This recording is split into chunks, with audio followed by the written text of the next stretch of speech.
یہ ایران کے رہنے والے تھے۔ ان کو حضرت ابی حذیفہ رضی اللہ تعالی عنہ نے پالا تھا اور انہی کے نام سے مشہور ہو گئے۔ آپ کی کنیت ابو عبداللہ ہے۔ اب کیا ہوا کہ ایک آدمی سلام بن جبیب تجارت کی غرض سے یثرب سے شام گیا اور اس نے وہاں ایک غلام لڑکے کو دیکھا اور اس نے خرید لیا۔ یہ آپ صلی اللہ علیہ وسلم کے نبوت کے اعلان سے پہلے کا واقعہ ہے۔ اب جب وہ مدینہ واپس آیا تو سارا سامان بکنے لگا۔ اس لڑکے کو کوئی خریدنے کے لیے تیار نہ تھا۔ جب 2-3 دن گزرے تو سلام نے کہا، تمہیں کوئی بھی خریدنے کے لیے نہیں آ رہا، کوئی مجھے اتنا بھی دے دے جتنا میں نے آپ کو خریدنے میں دیا، تب بھی میں آپ کو دے دیتا۔ اس نے کہا، ایسا کرو، تم یہاں کھڑے رہو، میں گھر جاتا ہوں، اگر تم سے کوئی پوچھنے آئے تو مجھے بتا دینا۔ تو آپ وہاں دن رات کھڑے رہتے۔ پھر 3-4 دن بعد یثرب کی ایک لڑکی کو رحم آیا اور اس نے آپ کو خریدا۔ وہ لڑکی آگے آئی اور اس نے ان کے مالک سے پوچھا، کتنے میں دو گے؟ سلام نے کہا، جتنے بھی دے دو، لے جاؤ۔ اب اس لڑکی نے انہیں خرید لیا۔ اب یثرب میں یہ بات پھیل گئی کہ ایک لڑکا تھا اور اسے خریدنے کے لیے کوئی تیار نہ تھا، تو ایک لڑکی کو اس پر رحم آیا اور اس نے اسے خرید لیا، اور اس لڑکی کا نام حبیطہ تھا۔ بنو امیہ کے خاندان سے تعلق رکھنے والے ابی حذیفہ شام جا رہے تھے مگر یثرب میں رکے ہوئے تھے۔ جب ابی حذیفہ نے یہ بات سنی تو اس لڑکی کا پوچھا۔ ابی حذیفہ کو وہ لڑکی اچھی لگی تو انہوں نے نکاح کا پیغام بھیجا۔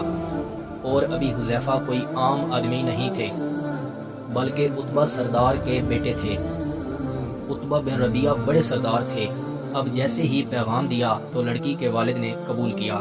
اب وہ شام چلے گئے اور شام سے واپسی پر اپنی بیوی کو یثرب سے مکہ لے آئے، اور وہ لڑکا جسے آپ کی بیوی نے خریدا تھا وہ بھی ساتھ مکہ آیا۔ یہ آپ صلی اللہ علیہ وسلم کی نبوت کے پہلے کے واقعات ہیں۔ اب جب واپس آئے تو حضرت عثمان غنی رضی اللہ تعالی عنہ زیادہ خوش نہیں تھے۔ انہوں نے پوچھا، عثمان تمہیں کیا ہوا؟ حضرت عثمان غنی رضی اللہ تعالی عنہ نے جواب دیا، میں ایک اللہ کی عبادت کرتا ہوں اور آپ لوگ شرک کرتے ہو۔ حضرت ابی حذیفہ نے کہا، کیا ہوا ہے؟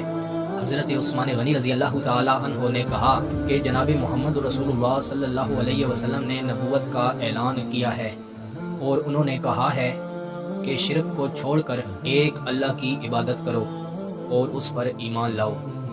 حضرت ابی حذیفہ نے کہا، مجھے بھی ساتھ لے جاؤ۔ اب حضرت ابی حذیفہ سلیم الفطرت انسان تھے۔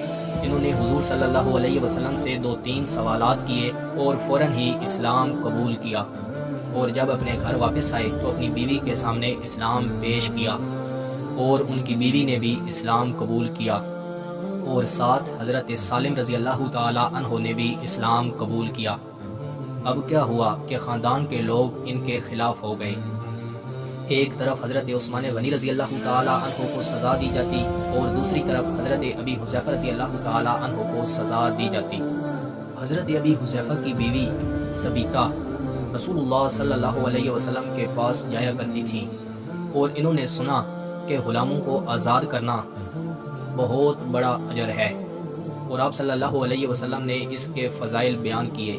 اب جب گھر واپس آئیں تو انہوں نے فوراً کہا کہ آج میں نے رسول اللہ صلی اللہ علیہ وسلم سے کچھ ایسا سنا ہے، لہٰذا سالم آج سے تم آزاد ہو۔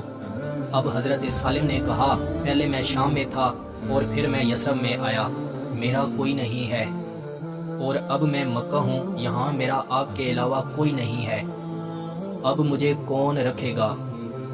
حضرت ابی حذیفہ نے فرمایا، اگر اسلام غلاموں کو آزاد کرنے کا کہتا ہے تو بے سہاروں کو سہارا دینے کا بھی درس دیتا ہے۔ حضرت ابی حذیفہ نے فوراً کہا، تم میرے بیٹے ہو۔ اب حضرت حذیفہ رضی اللہ تعالی عنہ اور ان کی آل والوں نے ہجرت حبشہ کی اور وہاں رہے، اور آپ رضی اللہ تعالی عنہ واپس آئے اور دوبارہ ہجرت حبشہ کی۔ آپ نے 2 دفعہ ہجرت حبشہ کی۔ حضرت ابی حذیفہ جب مدینہ آئے تو حضرت سالم بھی ان کے ساتھ تھے اور ان کی بیوی ثبیتہ بھی ان کے ساتھ تھی۔ مسجد قباء میں مسلمان موجود تھے۔ جب نماز کا وقت ہوتا تھا تو حضرت سالم رضی اللہ تعالی عنہ نماز پڑھاتے تھے۔ غزوہ بدر میں بھی آپ کا نمایاں کردار تھا۔ ہمارے پیارے پیغمبر محسن انسانیت حضرت محمد صلی اللہ علیہ وسلم نے ایک موقع پر فرمایا تھا کہ اللہ کا شکر ہے کہ اس نے اس جیسے نوجوان کو میرا امتی بنایا۔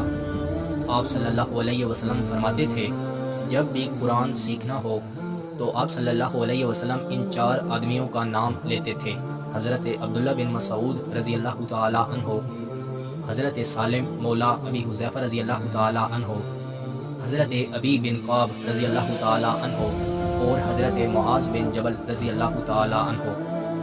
آپ صلی اللہ علیہ وسلم کی زندگی میں ان کا نمایاں کردار تھا۔ پھر آپ صلی اللہ علیہ وسلم کے وصال کے بعد حضرت ابو بکر صدیق رضی اللہ تعالی عنہ خلیفہ بنے۔ اب لوگوں نے زکوٰۃ دینے سے انکار کر دیا، بعض مرتد ہو گئے اور بہت سارے نبوت کا دعویٰ کرنے لگے۔ نبوت کا دعویٰ کرنے والوں میں سے ایک شخص مسیلمہ کذاب تھا۔ حضرت ابی حذیفہ اور حضرت سالم وہاں گئے اور مقابلہ کیا۔ حضرت ابو بکر صدیق رضی اللہ تعالی عنہ نے مہاجرین کا جھنڈا حضرت سالم کے سپرد کیا۔ ایک ہاتھ میں علم تھا اور دوسرے ہاتھ میں تلوار۔ آپ کا ایک بازو کاٹا گیا اور آپ نے دوسرے ہاتھ میں تھام لیا، اور پھر آپ کے دوسرے بازو کو بھی کاٹ دیا گیا اور آپ کو شہید کیا گیا۔ اور اسی موقع پر حضرت ابی حذیفہ رضی اللہ تعالی عنہ بھی شہید ہوئے، اور یہ دونوں شہید یمامہ کہلائے۔ وہ غلام جس کو کوئی خرید بھی نہیں رہا تھا، پھر اسلام نے اس کو کہاں سے کہاں تک پہنچا دیا۔